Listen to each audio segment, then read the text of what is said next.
నమస్తే, welcome to KK news. నేను శ్రీదేవి. దువ్వాడ శ్రీనివాస్ విషయంలో వైసీపీ హైకమాండ్ ఆలోచన ఏంటి? ఆయనపై చర్యలకు ఎందుకు వెనకడుగు వేస్తోంది? భయపడుతోందా, లేకుంటే దువ్వాడ శ్రీనివాస్ నుంచి మరో డిమాండ్ వినిపిస్తోందా అన్న భయమా? ఏపీ పొలిటికల్ సర్కిల్లో ఇదే చర్చ నడుస్తోంది. గత 10 రోజులకు పైగా దువ్వాడ ఫ్యామిలీ వివాదం నడుస్తోంది. హైకమాండ్ మాత్రం ఇంతవరకు కలుగు చేసుకోలేదు. ఇదిగో అదిగో అంటూ కాలయాపన తప్ప ప్రత్యేక ప్రకటన కూడా జారీ చేయలేదు.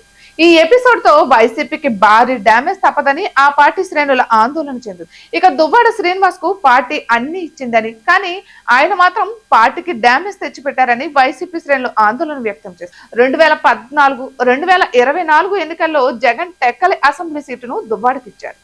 2019లో ఎంపీ సీటును ఇచ్చిన నెగ్గుకు రాలేకపోయాడు. అంతకు ముందు కాంగ్రెస్ పార్టీలో ఉండే దువ్వాడ శ్రీనివాస్ దూకుడు కలిగిన నేత.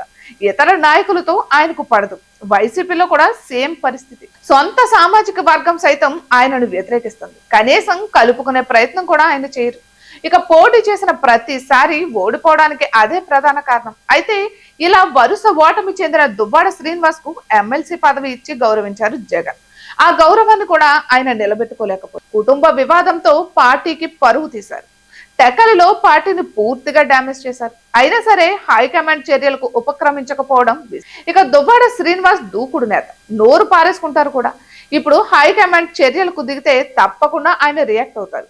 గతంలో విజయసాయి రెడ్డిపై ఇదే తరహా ఆరోపణలు వచ్చాయి. ఆయనపై చర్యలు ఎందుకు తీసుకోరు అని దువ్వాడ ప్రశ్నించడానికి కూడా దువ్వాడ వెనుకడుగు వేయరు.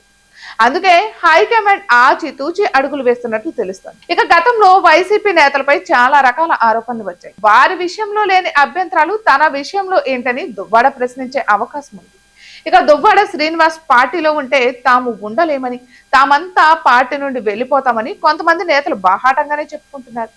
కానీ ఎమ్మెల్సీ దువ్వాడను పార్టీ నుంచి సస్పెండ్ చేస్తేనే టెక్కలిలో వైసీపీ బ్రతుకుతోందని కొంతమంది ఫిర్యాదులు చేస్తున్నారు. ముఖ్యంగా వైసీపీ జిల్లా నేతలు దువ్వాడ విషయంలో ఏదో ఒకటి తేల్చేయాలని హైకమాండ్ కోరినట్లు సమాచారం. అయితే పరిస్థితిని గమనించిన హైకమాండ్ 1-2 రోజుల్లో తన నిర్ణయాన్ని ప్రకటించేందుకు సిద్ధపడినట్లు తెలుస్తోంది.